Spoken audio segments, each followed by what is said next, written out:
biggest and most deeply mourned movie star, smiled from the signboards of everything from music shops to hardware stores. On Mysore Road, which repeatedly crosses the twisting Vrishabhavati River, the traffic finally eased, granting her one last stretch of open road. As she accelerated, her neighborhood's newest ultra-luxury high-rise slid into view, the Birla Apple Spire, 25 glimmering stories topped with a helicopter pad. It would open for occupancy 9 months after she died.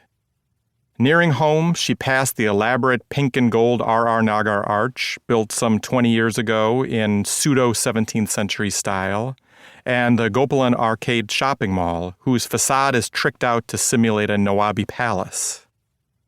There are 5 million two-wheelers, motorcycles and scooters, on the streets of Bangalore, more than in nearly any other city in the world. So it's unlikely she would have paid any mind to the motorcycle with 2 riders that started following her near Netaji Memorial Park, around the corner from her house. Her friends smile even now when they recall the crowded parties she threw in that house, a small, simple, single-story white and red building, angular in a modernist sort of way. On party nights, it would fill with conversation and cigarette smoke until nearly morning.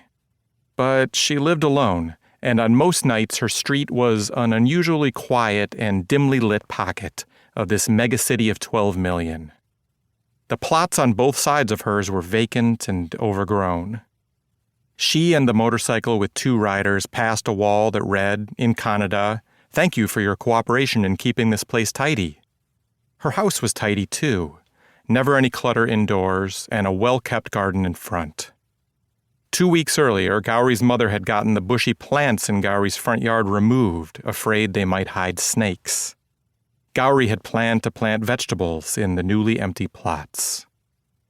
Gauri had made one other concession to her family's concerns for her safety. Half a year earlier, she'd installed several closed-circuit infrared TV cameras on the premises. Cameras that captured some, but not all, of what happened next. Just after 8 p.m., she parked her car in front of her house at an indifferent angle, then jumped out to open the gate. The moment she got it open, the motorcycle's passenger rushed up and shot her with a small semi-automatic pistol. 2 bullets hit her in the abdomen, one passing through her liver. She turned to run, and the 3rd shot missed her and struck a wall. A 4th bullet hit her in the back, passing through a lung and grazing her heart before exiting through the left cup of her bra. She collapsed on her front step. Blood spread across her pale blue kurta.